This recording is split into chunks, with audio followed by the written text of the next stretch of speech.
Start करने वाले हैं फिजिक्स का नया चैप्टर विद्युत आवेश एवं क्षेत्र यानी इलेक्ट्रिक चार्ज एंड फील्ड यानी electric charge and electric field. ठीक है, ये इलेक्ट्रोस्टैटिक का ही पार्ट है। ठीक है, यानी कि इलेक्ट्रोस्टैटिक से ही लिया गया है। तो इससे मतलब ये निकलता है कि भाई ये चैप्टर पढ़ने से पहले अपने को ये बात पता होनी चाहिए कि इलेक्ट्रोस्टैटिक क्या होता है। ठीक है, तो अपन इलेक्ट्रोस्टैटिक समझेंगे सबसे पहले, यानी इलेक्ट्रोस्टैटिक यानी स्थिर विद्युतिकी, उसका क्या मतलब होता है, वहाँ से फिर अपन स्टार्ट करेंगे इस चैप्टर को। ठीक है, तो आप इसके सबसे पहले मैं आपको बता देता हूँ कि इसके आप नोट्स अगर लेना चाहते हैं तो डिस्क्रिप्शन में आपको लिंक मिल जाएगा, वहाँ से आप खरीद सकते हैं। ठीक है, आपको नोट्स बनाने की ज़रूरत नहीं है, आप बस समझने में ध्यान देंगे। ठीक है, और अगर आप खरीदना नहीं चाहते हैं फिर आप साथ साथ नोट्स लिख भी सकते हैं। ठीक है, तो शुरू करते हैं अब आज का चैप्टर। तो सबसे पहले जैसे कि मैंने कहा अपन समझेंगे स्थिर विद्युतिकी क्या होती है। ठीक है, क्योंकि ये जो चैप्टर है अपना, कौन सा चैप्टर, विद्युत आवेश एवं क्षेत्र यानी इलेक्ट्रिक चार्ज एंड फील्ड, ये स्थिर विद्युतिकी यानी इलेक्ट्रोस्टैटिक से लिया गया है। तो सबसे पहले इलेक्ट्रोस्टैटिक ये दो वर्ड से मिलकर बना है, इलेक्ट्रो प्लस स्टैटिक। इलेक्ट्रो का मतलब होता है आवेश यानी चार्ज, और स्टैटिक मतलब स्थिर। ठीक है, तो हमेशा अपन स्थिर विद्युतिकी में और इस चैप्टर में स्थिर आवेश की बात करेंगे, यानी कि आवेश कहीं एक जगह स्थिर रहेगा, कहीं मूवमेंट उस आवेश का नहीं होगा। ठीक है, इसलिए इसको स्थिर विद्युतिकी बोलते हैं। तो इसकी परिभाषा भी देख लेते हैं स्थिर विद्युतिकी कि विज्ञान की वह शाखा जिसके अंतर्गत स्थिर आवेशों का अध्ययन किया जाता है स्थिर विद्युतिकी कहलाती है। ठीक है, तो आई होप आपको ये एक टॉपिक क्लियर हो गया होगा, स्थिर विद्युतिकी क्या होती है। ठीक है, चलिए बढ़ते हैं नेक्स्ट इस चैप्टर पे, विद्युत आवेश एवं क्षेत्र। जैसा कि इस चैप्टर का नाम है, तो सबसे पहले अपन क्या देखेंगे, विद्युत आवेश को कवर करेंगे। ठीक है, फिर विद्युत क्षेत्र को कवर करेंगे, और भी बहुत सारे टॉपिक है इसमें, तो सब कुछ अपन देखेंगे। तो आज के लेक्चर में विद्युत आवेश के सब कुछ सारे गुणधर्म, कितने टाइप के होते हैं, कैसे उत्पन्न होता है, सब कुछ अपन देखेंगे आज। ठीक है, तो शुरू करते हैं। विद्युत आवेश यानी इलेक्ट्रिक चार्ज, पहला टॉपिक लेते हैं विद्युत आवेश यानी इलेक्ट्रिक चार्ज। ठीक है, तो अपन सबसे पहले समझेंगे कि विद्युत आवेश होता क्या है। ठीक है, तो विद्युत आवेश पदार्थ का वह गुण है जिसकी उपस्थिति में वह वस्तु या पदार्थ किसी अन्य वस्तु या पदार्थ पर बल अनुभव कराता है। ठीक है, आपने छोटी क्लास में एक एग्जाम्पल देखा होगा, प्रैक्टिकल किया भी होगा, नहीं तो पढ़ा तो ज़रूर है। ठीक है, तो उसमें अपन क्या करते थे कि एक छड़ लेते थे या एक पेन भी मान लो, पेन अपन क्या करते थे, बालों पे रगड़ते थे, और फिर अपन क्या करते थे, कागज़ के छोटे छोटे टुकड़ों के पास ले जाते थे, तो कागज़ के टुकड़े इसके चिपक जाते थे। ठीक है, तो यहाँ से ये बात आपको समझ में आ गई होगी कि इसको अपने जब बालों से रगड़ा तो इसके पास वो गुण आ गया।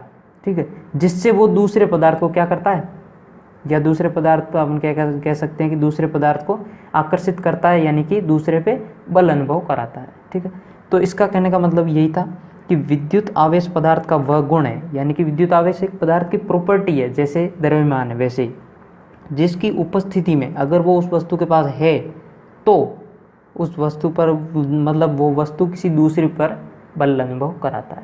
ठीक है, अगर उपस्थित नहीं है तो कोई बल अनुभव नहीं होगा। जैसा कि अपन बिना बालों के रगड़े इस छड़ को पास ले जाएं तो वो कागज़ के टुकड़े इसके नहीं चिपकेंगे।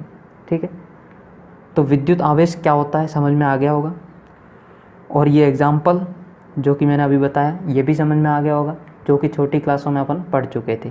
तो विद्युत आवेश अपन देखते हैं, विद्युत आवेश के प्रकार। विद्युत आवेश दो टाइप के होते हैं, धनावेश यानी पॉजिटिव चार्ज, और ऋणावेश मतलब नेगेटिव चार्ज। ठीक है, दो टाइप के चार्ज होते हैं। अब ये इनकी परिभाषाएं अपन थोड़ा आगे देखेंगे। तो सबसे पहले अब अपन देख लेते हैं इनकी परिभाषाओं से पहले कि विद्युत आवेश में और क्या क्या बातें अपने को ध्यान में रखनी है। ठीक है, तो विद्युत आवेश की एसआई इकाई क्या है, कूलाम, जिसे सी से डिनोट करते हैं, ये इसकी एसआई यूनिट है। ठीक है, एसआई स्टैंडर्ड यूनिट यही है। इसके बाद माइक्रो कूलाम, मिली कूलाम, ये आपको देखने को मिल सकते हैं। ठीक, लेकिन स्टैंडर्ड यही है, आपको क्वेश्चन सॉल्व करते टाइम इसी में चेंज करके करना है। जैसा कि अपन आगे क्वेश्चन भी देखेंगे तब आपको पता लग जाएगा। ये एक अदिश राशि है, सीधी सी बात है। अदिश और सदिश में आपको पता ही होगा क्या होता है। सदिश वो होते हैं जिनका परिमाण व दिशा दोनों होती है। तो यहाँ अपन सिर्फ परिमाण की बात करते हैं आवेश में, कोई दिशा नहीं होती इसकी, इसलिए ये क्या है, अदिश राशि है। ठीक है। और ये रिलेशन मैंने आपको कौन से चैप्टर में पढ़ाया था, विद्युत धारा यानी इलेक्ट्रिक करंट चैप्टर में पढ़ाया था। आवेश इज इक्वल टू धारा इनटू समय, ये रिलेशन होता है।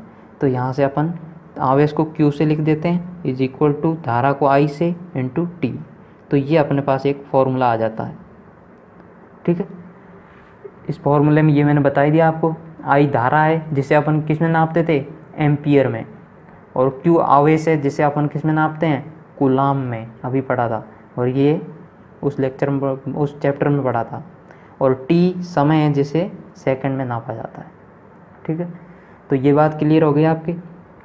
अब इस फॉर्मूले पर आधारित एक क्वेश्चन देख लेते हैं जिससे आपको ये फॉर्मूला क्लियर हो जाए और कभी भी ऐसा कोई क्वेश्चन आए कॉम्पिटिटिव एग्जाम में या बोर्ड एग्जाम में तो आप कर पाएँ।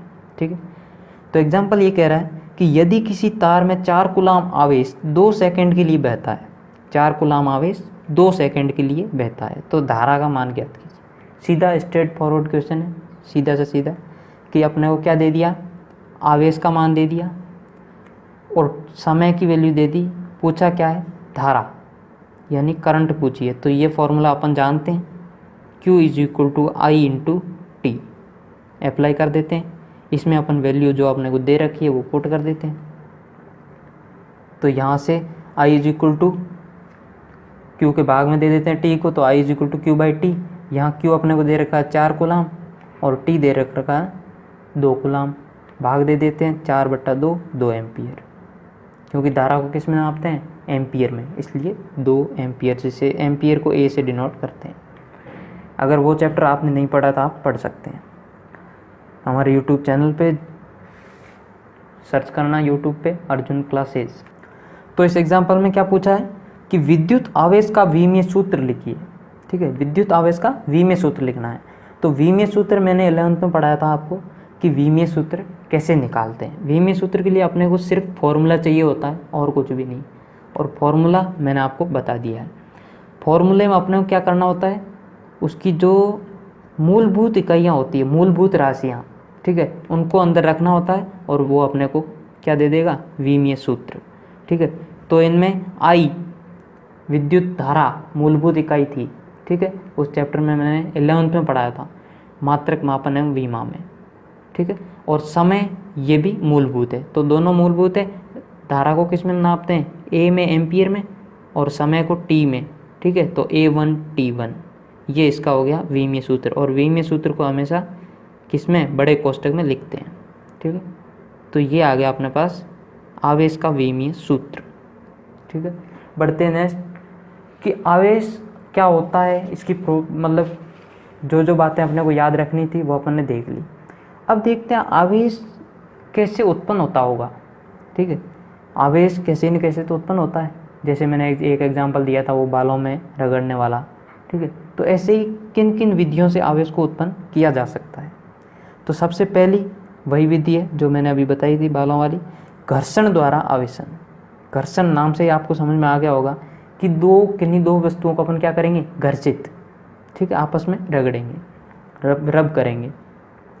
आवेशन की इस विधि में दो पदार्थों को आपस में रगड़कर दूर दूर ले जाते हैं। ठीक है, जिससे दोनों पदार्थों पर अलग अलग प्रकृति तथा समान परिमाण का आवेश उत्पन्न हो जाता है। अब ये बात आपको ध्यान रखनी है, ये इंपॉर्टेंट बात है दोनों। ठीक, इसमें मेन बात, अब ये तो हर किसी को याद रह जाएगा कि भाई इसमें दो वस्तुओं को आपस में रगड़ते हैं और वो आवेशित हो जाती है। लेकिन एग्जाम में ये ऐसी बातें पूछी जाती है कि अलग अलग प्रकृति का, यानी एक पे प्लस आएगा तो दूसरे पे माइनस आएगा। प्रकृति से यहाँ मतलब ये है प्लस या माइनस आवेश। ठीक है। और समान परिमाण, परिमाण मतलब उस पर वैल्यू कितनी, यानी कितना कूलम आवेश आएगा, वो हमेशा समान आएगा, लेकिन आएगा अलग अलग प्रकृति का, एक पे प्लस तो दूसरे पे माइनस। ठीक है, क्लियर हुआ।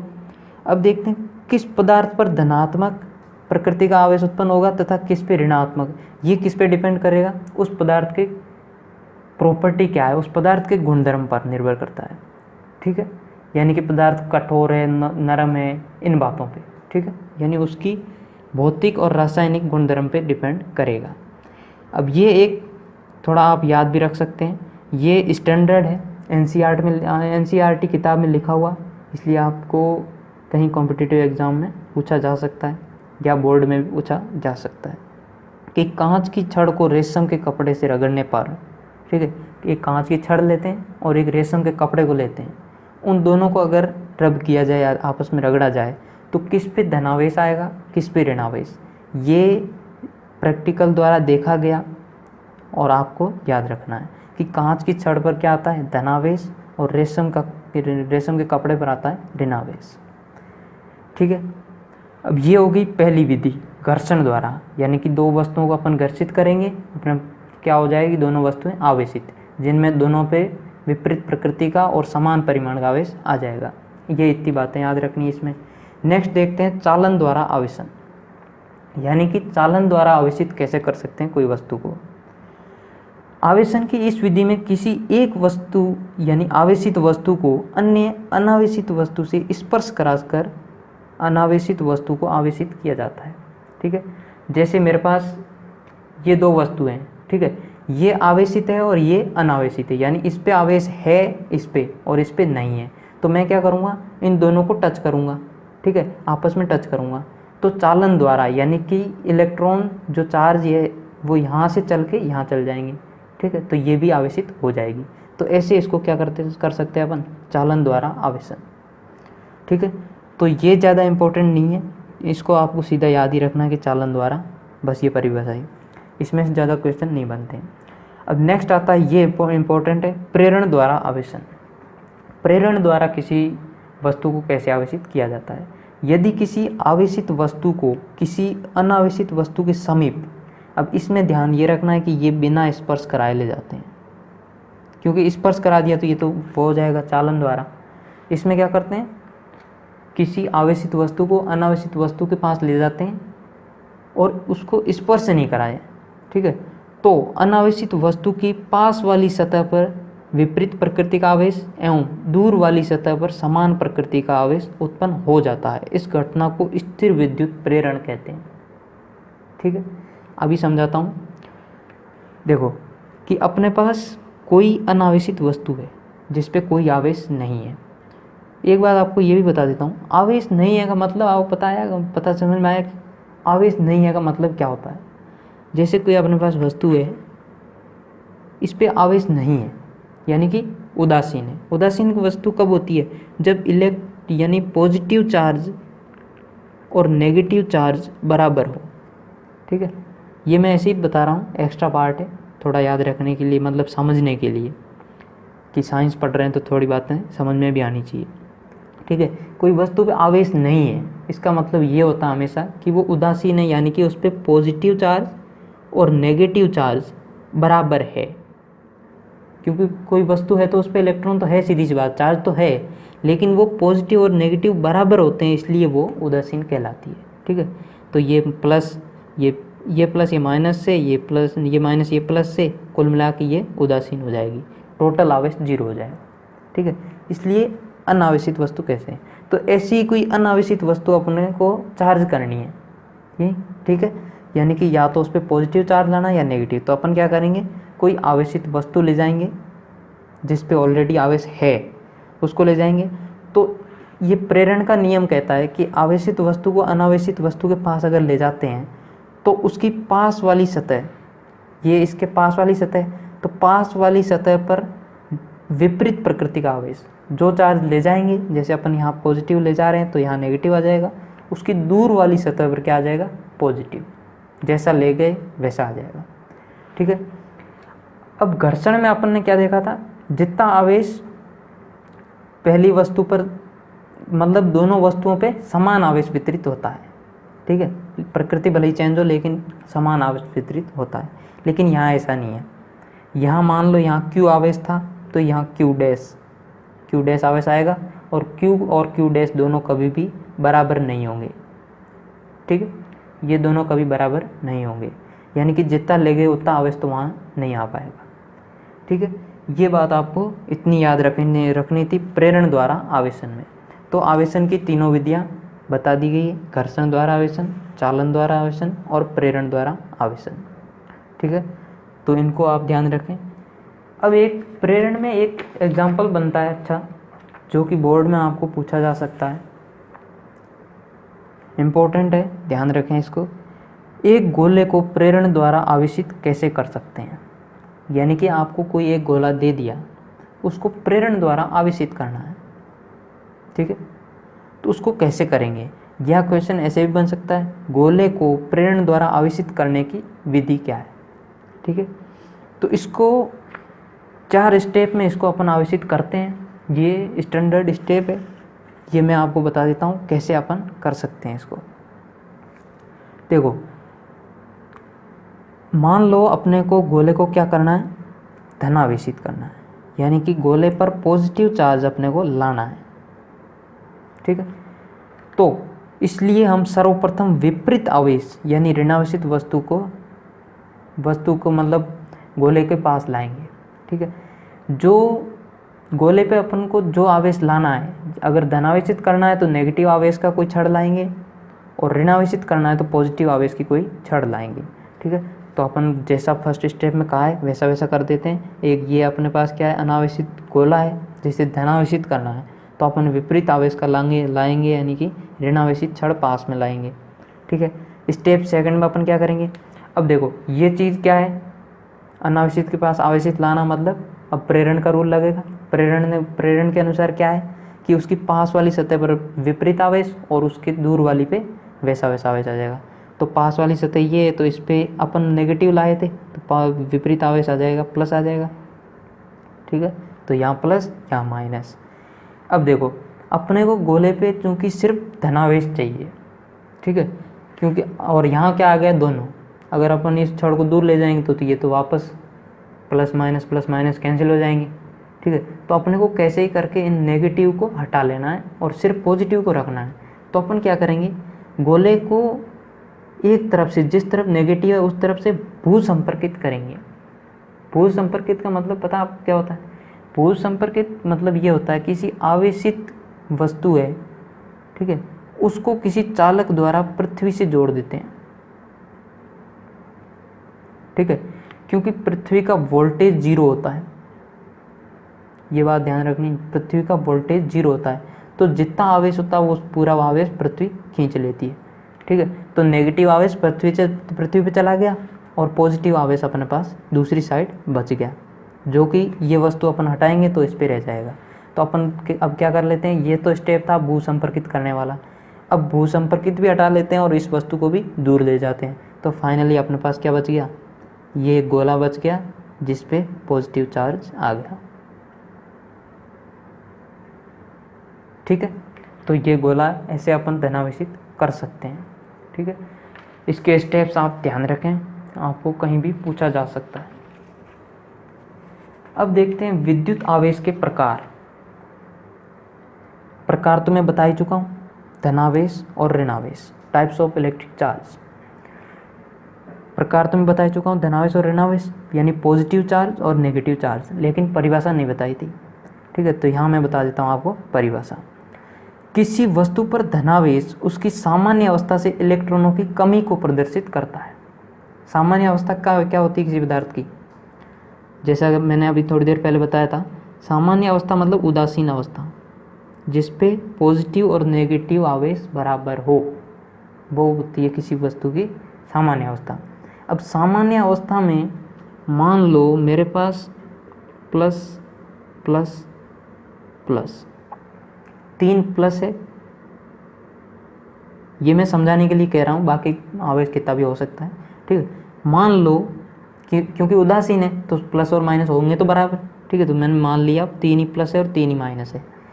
अब मैं मान लो नेगेटिव आवेश मतलब इलेक्ट्रॉन, इनको भेज देता हूँ, कम कर देता हूँ।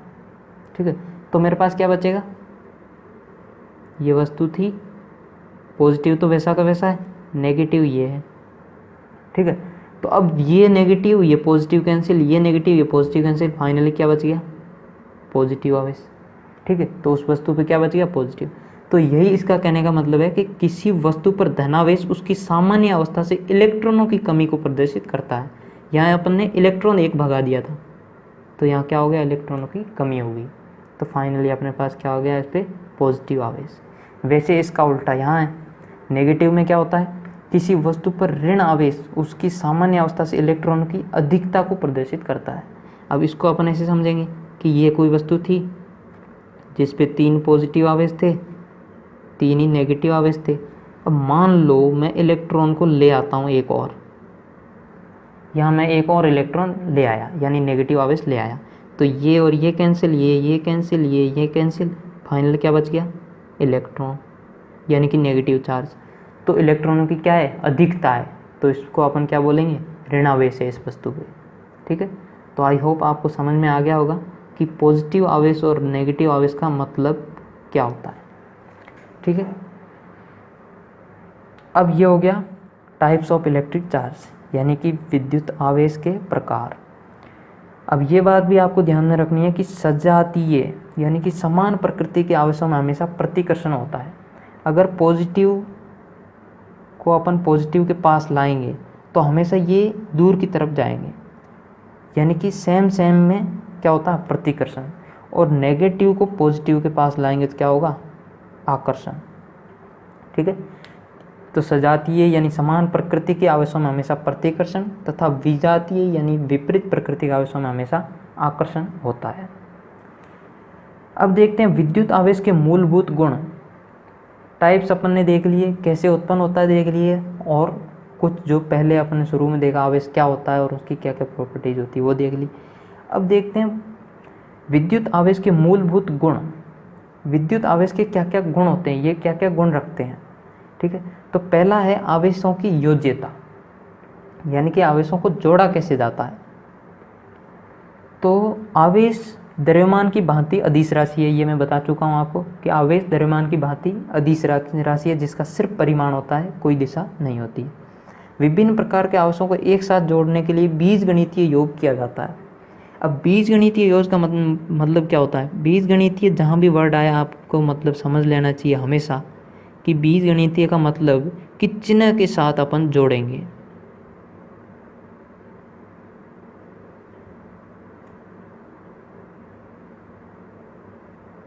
ठीक है, जैसे +2 है और -2 है तो अपन जोड़ेंगे कैसे?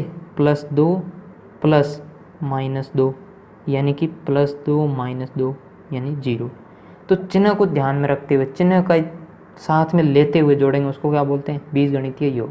तो कहने का मतलब ये है सीधा सीधा कि आवेशों की योज्यता में अपन क्या करते हैं, अगर माइनस आवेश है तो माइनस आवेश लिखेंगे, प्लस है तो प्लस लिखेंगे, सबको जोड़ देंगे।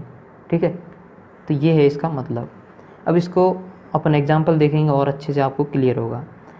माना किसी निकाय में आवेश क्रमशः -2 माइक्रोकुलाम, +2 माइक्रोकुलाम, +4 माइक्रोकुलाम उपस्थित है, तो निकाय का कुल आवेश बताओ। कुल आवेश मतलब योग पूछा है। ठीक है, यानी योज्यता। योज्यता अपन कैसे करते हैं? सीधा सीधा चिन्ह के साथ जोड़ देते हैं। ठीक है, तो कुल आवेश Q मैंने मान लिया, Q है कुल आवेश, इज इक्वल टू -2 माइक्रोकुलाम। पहला आवेश क्या दे रखा? -2 माइक्रोकुलाम, तो -2 माइक्रोकुलाम। फिर क्या होगा? प्लस, फिर क्या दे रखा? +2 माइक्रोकुलाम, +2 माइक्रोकुलाम, फिर प्लस कर दूंगा कौन सा? +4 माइक्रोकुलाम। तो ये अपने पास आ जाएगा -2 +2 और +4, तो ये से ये कट जाएगा, बच जाएगा क्या? +4 माइक्रोकुलाम। ये है उस निकाय पे टोटल आवेश। ठीक है, तो आवेशों की योज्यता समझ में आ गई। नेक्स्ट देखते हैं आवेश संरक्षण। ये इसकी नेक्स्ट प्रॉपर्टी है, आवेश संरक्षण। अब संरक्षण से तो आप वाकिफ भी होंगे कि संरक्षण का मतलब क्या होता है, क्योंकि आपने ऊर्जा संरक्षण ये 11th में या छोटी क्लासों में पढ़े होंगे। तो संरक्षण का मतलब ये होता है कि प्रकृति में पाया जाने वाला कुल आवेश हमेशा संरक्षित रहता है, अर्थात आवेश को ना तो उत्पन्न किया जा सकता है और ना ही नष्ट किया जा सकता है। इसे केवल एक वस्तु से दूसरी वस्तु में स्थानांतरित किया जा सकता है। ठीक है, तो अभी अपन ने देखा था जैसे कि आवेश कैसे उत्पन्न करते थे, तो अपन जैसे चालन की बात करते हैं तो दो वस्तुएं थी अपने पास, ये वस्तु है और ये वस्तु है। इनको अपन क्या करते थे, टच करते थे तो एक का आवेश दूसरे पे चल जाता था। ठीक है, तो अपन क्या कर सकते हैं, आवेश उत्पन्न तो नहीं कर सकते लेकिन इसका आवेश उसमें ले जा सकते हैं। तो इसका कहने का मतलब ये है कि आवेश को ना तो उत्पन्न कर सकते ना ही उसको नष्ट कर सकते, लेकिन एक वस्तु से दूसरी वस्तु में स्थानांतरित यानी ट्रांसफ़र किया जा सकता है। ये कहलाता है आवेश संरक्षण का नियम। ठीक है, तो ये हो गई दूसरी प्रॉपर्टी। अब देखते हैं तीसरी प्रॉपर्टी, ये इम्पोर्टेंट है, बोर्ड में सीधा पूछा जा सकता है, कई बार पूछा जा चुका है। आवेश का क्वांटमीकरण क्या होता है। ठीक है, इसकी परिभाषा पूछी जा सकती है, फॉर्मूला भी पूछा जा सकता है। किसी आवेशित वस्तु पर आवेश एक न्यूनतम आवेश E के पूर्ण गुणक के रूप में ही हो सकता है। ठीक है, अर्थात आवेश को अनिश्चित रूप से विभाजित नहीं किया जा सकता। तो आवेश का क्वांटमीकरण सिद्धांत के अनुसार किसी वस्तु पर आवेश हमेशा, ये जो E है ये प्रकृति में पाया जाने वाला न्यूनतम आवेश है जिसकी वैल्यू ये होती है। ठीक है, प्रकृति में न्यूनतम आवेश इतना होता है। ठीक है, अगर इसके आगे मैं माइनस लगा दूं, यानी कि इस वैल्यू के आगे, ये वैल्यू क्या 1.67 इंटू 10 की पावर माइनस 1.67 इंटू 10 की पावर माइनस 19, ठीक है, कूलाम। इस पे अगर मैं आगे माइनस लगा दूं तो ये हो जाता है इलेक्ट्रॉन का आवेश, इलेक्ट्रॉन E माइनस का आवेश। और अगर मैं इस पे प्लस लगा दूं तो ये हो जाता है प्रोटॉन का आवेश।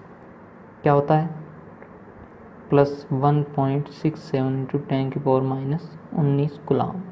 ठीक है, तो ये मिनिमम आवेश होता है E, जिसकी वैल्यू होती है ये। ठीक है, तो किसी भी वस्तु का इस मतलब क्वांटीकरण का, ये तो मैंने बताया E का मतलब। ठीक है, तो अभी इसको भूल जाओ। अब अपन देखते हैं आवेश का क्वांटमीकरण क्या होता है।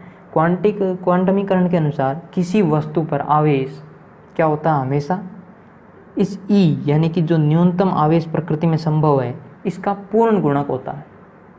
ठीक है, पूर्ण गुणक का मतलब Q is equal two plus या माइनस कुछ भी हो सकता है NE, जहाँ N क्या है, पूर्णांक है। इसका कहने का मतलब ये कि Q हमेशा पूर्णांक में ही होगा, जैसे 2E 3E, ऐसे कभी भी नहीं होगा 3/2E, यानी कि आवेश को ऐसे विभाजित नहीं किया जा सकता। आवेश हमेशा पूर्ण गुणक में ही होता है। इसको कहते हैं आवेश का क्वांटमीकरण। ये इम्पोर्टेंट है, आप याद रखें।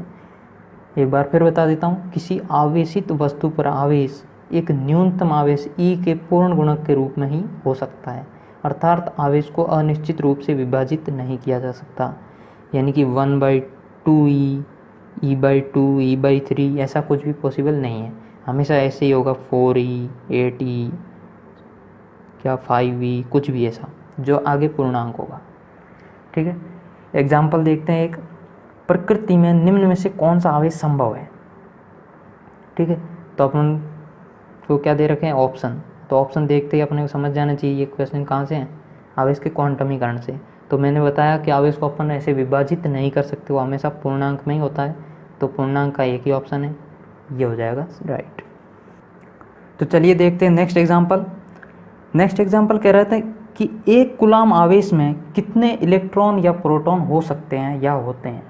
ठीक है, एक कूलाम आवेश है, कितने इलेक्ट्रॉन या प्रोटॉन होते हैं वो अपने को निकालना। तो अपने को कुछ भी नहीं, Q is equal to NE अपने को पता है, वहीं से सब कुछ निकल जाएगा। Q दे रखा है एक कूलाम और इलेक्ट्रॉन पूछे हैं N, यानी कि N पूछा है, और इलेक्ट्रॉन का आवेश अपने को पता है, अभी मैंने बताया था -1.67 इंटू 10 की पावर -19 कूलाम ये होता है।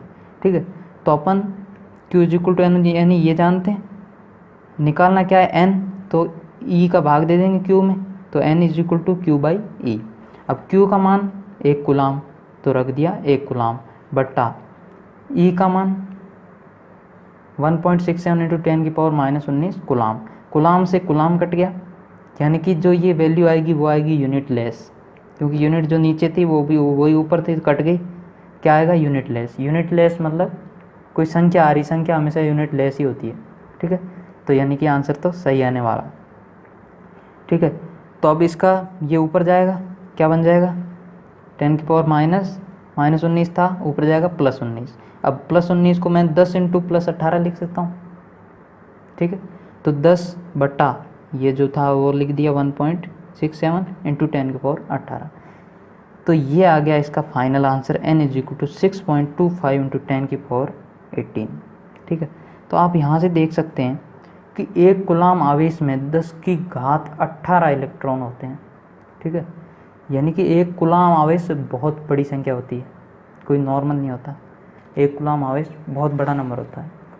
चलिए नेक्स्ट एग्जांपल देखते हैं।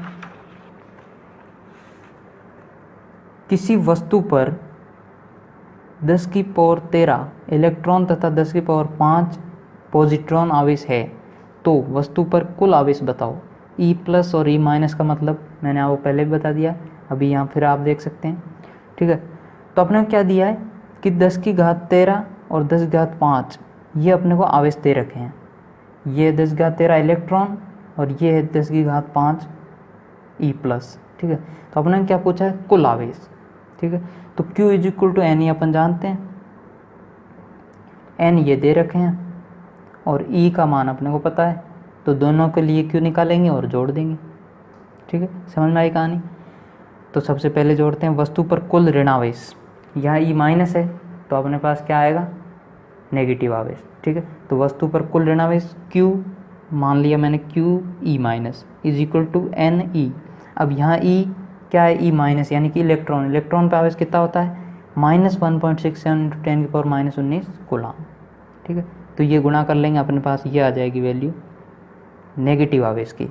ऐसे ही अपन पॉजिटिव का निकालेंगे, तो पॉजिटिव में Q = Ne लगाएंगे, यहाँ पॉजिट्रॉन है तो +E में हमें मतलब चार्ज क्या होता है 1.67 × 10 की पावर -19, 10 की पावर 5 ये N दे रखा है इसके लिए। ठीक है, तो ये आ गया टोटल धनावेश। ठीक है, अब धनावेश भी अपने पास है, ऋणावेश भी है, दोनों को जोड़ लेंगे क्योंकि कुल आवेश पूछा है। ठीक है, तो जोड़ देंगे, तो कुल आवेश क्या होगा, QE+ + QE-, ये जोड़ देंगे प्लस ये, फाइनल आंसर आ जाएगा क्या 1.67, ये कॉमन आ जाएगा। आगे की कैलकुलेशन आप कर सकते हैं। ठीक है, वीडियो बहुत लंबा हो चुका है तो कैलकुलेशन आप करें जल्दी से खुद। ठीक है, नेक्स्ट एग्जांपल है और नेक्स्ट एंड लास्ट आज की क्लास का। एक आवेशित चालक पर 4000 इलेक्ट्रॉन बाहुल्य में है, यानी कि 4000 इलेक्ट्रॉन अधिकता में है, उदासीन अवस्था से अधिकता। ठीक है, तो वस्तु पर उपस्थित आवेश तथा उसकी प्रकृति बताइए। इतने इलेक्ट्रॉन है, यानी कि ये अपने को N दे दिया, तो अपने को पूछा क्या है, कितना आवेश होगा और उसकी प्रकृति बतानी है। तो क्या दिया अपने को, N = 4000, Q पूछा है और क्या है 4000 इलेक्ट्रॉन, तो इलेक्ट्रॉन, एक इलेक्ट्रॉन पे आवेश अपने को पता है ये होता है, तो 4000 में कितना होगा, 4000 × ये, तो ये आ गया अपने पास टोटल आवेश। अब ये टोटल आवेश क्या आ गया, नेगेटिव। ठीक है, तो प्रकृति अपने को सीधी सी बात है, नेगेटिव है तो प्रकृति क्या होगी, ऋणावेश। ठीक है, तो आज के वीडियो के लिए इतना ही। ये था पार्ट 1, पार्ट 2 आप हमारे यूट्यूब चैनल से देख सकते हैं। ठीक है, अगर वीडियो पसंद आया हो तो लाइक ज़रूर करके जाना और अपने दोस्तों के साथ शेयर भी कर देना इस वीडियो को, ताकि वो भी कुछ सीख सकें। और इस चैनल को सब्सक्राइब कर लेना, क्योंकि फिजिक्स, केमिस्ट्री और मैथ से रिलेटेड वीडियोज़ अपलोड होते रहते हैं, जो कि आप आसानी से हिंदी भाषा में समझ सकते हैं। नेक्स्ट लेक्चर में अपन देखेंगे कूलाम का नियम और भी कुछ टॉपिक जो भी देखेंगे आप नेक्स्ट वीडियो में देख सकते हैं। और अगर इस चैप्टर के नोट्स आपको लेने हैं, और भी इस चैप्टर या दूसरे चैप्टर खूब सारे नोट्स हैं और दूसरे सब्जेक्ट के भी हैं, तो आप वो आपको लिंक मिल जाएगा डिस्क्रिप्शन में, वहाँ से आप डाउनलोड कर सकते हैं। Thank you, thanks for watching.